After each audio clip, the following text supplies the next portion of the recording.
Hello everyone, I'm Rebecca McLaughlin-Eastham and welcome to a special edition of Energy Frontiers, where we bring you exclusive conversations with the most influential people in the global energy sector. Today, as you can see, you join me from Azerbaijan's capital, Baku, where the 11th ministerial meeting of the Southern Gas Corridors Advisory Council, alongside the 3rd ministerial meeting of the Green Energy Advisory Council, has taken place.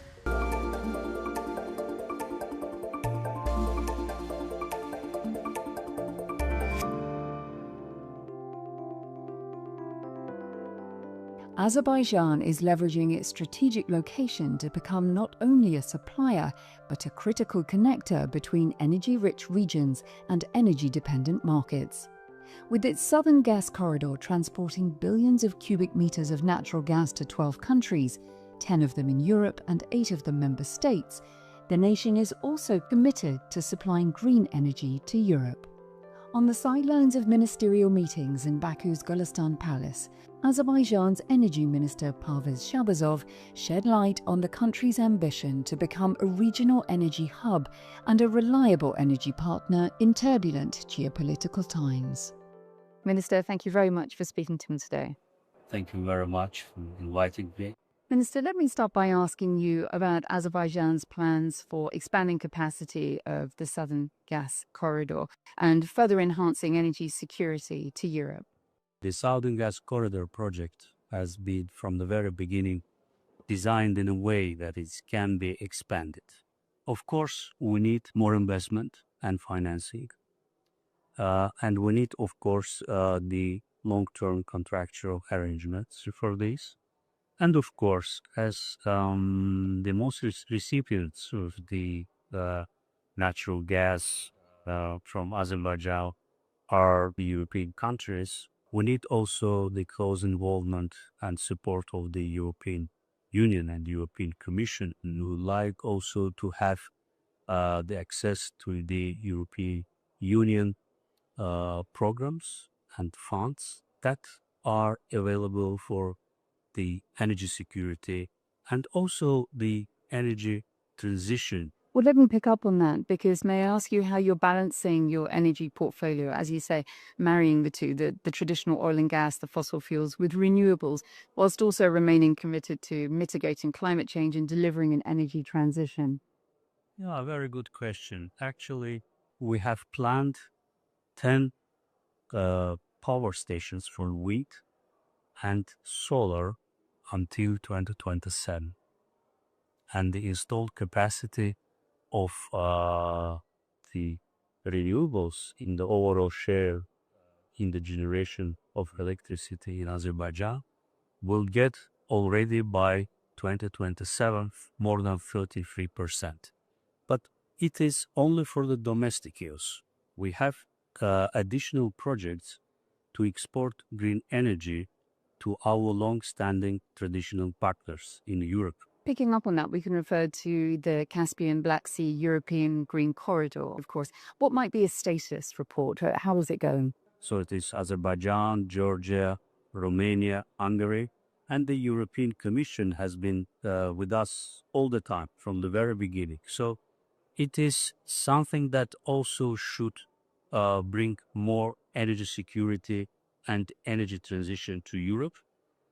We have already established a joint company in Bucharest. The name is KECO, and this company has already started its activities. The feasibility study of this project is already at the final stage, and we expect that it will open the way for the taking decision on investment decision on this project and start tendering this project.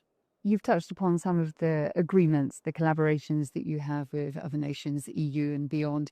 What does the roadmap look like for partnerships beyond 2025?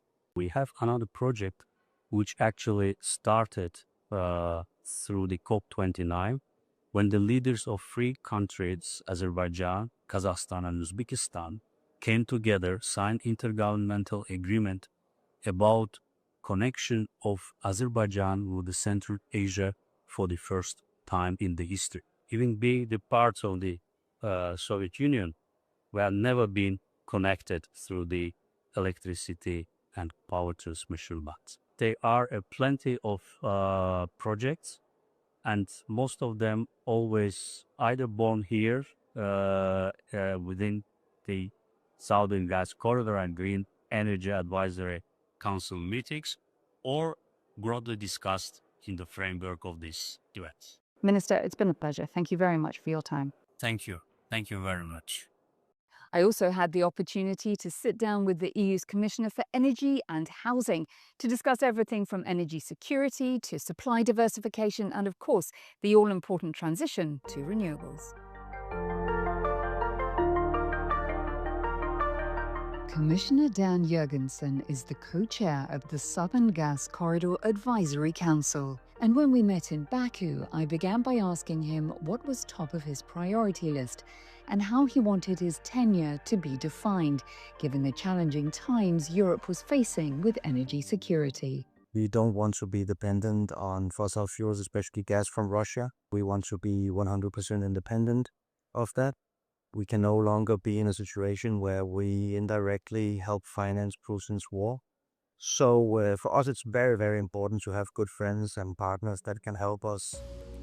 As European countries rapidly diversified their energy sources, natural gas became central to energy security discussions. While the advantages of the transition fuel include helping to meet rising demand and emitting less CO2 than coal and oil, challenges like infrastructure bottlenecks and managing price volatility remain top of mind for European leaders.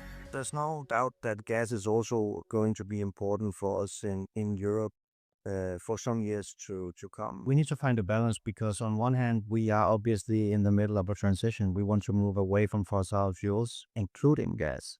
On the other hand, we also know that that is not something we can do from one day till the next. And we have people in Europe that are having problems being able to afford their energy bills. So 46 million people last year were not able to adequately heat their homes. So we need to help them.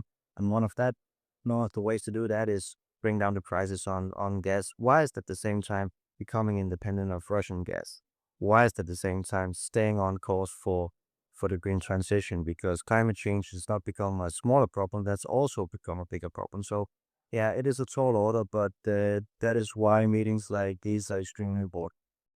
Well, that is a wrap of this special edition of Energy Frontiers, brought to you from the heart of Baku. I'll see you again next time. Until then, take care and goodbye.